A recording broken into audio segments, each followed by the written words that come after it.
Armenia has accused Azerbaijan of trying to advance into its territory after deadly fighting between the countries broke out overnight. Now, Armenia's Prime Minister has phoned world leaders to demand what he's calling an adequate reaction. Armenia released this footage, which the Defence Ministry says shows Azerbaijani troops trying to enter Armenia. Both sides claim their armies suffered casualties in fighting at the border. The neighbouring countries went to war in the 1990s and in 2020 over the disputed region of Nagorno-Karabakh.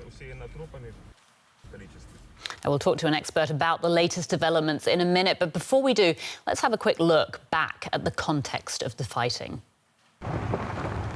The heavy military presence in Nagorno-Karabakh is part of everyday life in the enclave. In recent years, the disputed region has seen fighting flare on a regular basis. Located in the South Caucasus, Nagorno-Karabakh is internationally recognized as part of Azerbaijan, but is controlled by ethnic Armenian forces backed by Armenia. The conflict dates back to the dissolution of the Soviet Union. Ever since, Armenia and Azerbaijan have claimed Nagorno-Karabakh as their own territory, a so-called frozen conflict that remains unresolved 4 decades later. The conflict has international ramifications. Turkey has expressed its support of Azerbaijan, while Russia has provided Armenia with military equipment. Joshua Kuchera is a journalist who specialises in the region. He edits the Caucasus coverage at the news website Eurasia.net, and he joins us now from Warsaw. Welcome to DW. We've just had a look back at the historical skirmishes in the Nagorno-Karabakh region. Can you tell us what makes this round of fighting different? Sure. Well, the significance of this round is that it's the targets, Azerbaijan's targets this time are in Armenia proper.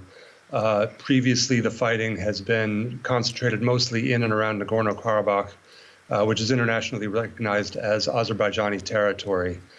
These attacks are along Armenian communities along the border inside Armenia, which would represent a significant escalation in Azerbaijan's targeting.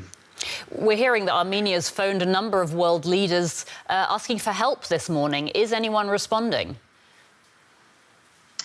Well, the key actor here is Russia. Prime Minister Nikol Pashinyan spoke with Russian President Vladimir Putin this morning, asked for Russia to intervene based on the mutual defense pact that the two countries have. This has never been exercised in the past because, like I said, all the fighting has gone on Azerbaijani territory. Now that it's spread apparently to Armenian territory, this is going to be a big question. If the fighting continues, Russia, according to that treaty, would be obligated to come to Armenia's defense. Of course, Russia in the last few days has been suffering its own military defeat in Ukraine, and I think that probably explains why this offensive was launched now. But anyway, that's going to be the key question is how Russia responds. So far, they've acknowledged Armenia's request for assistance, but have not indicated how they're going to respond. You mentioned Ukraine. Does all this mean that we could see a second fully fledged war in the post-Soviet world?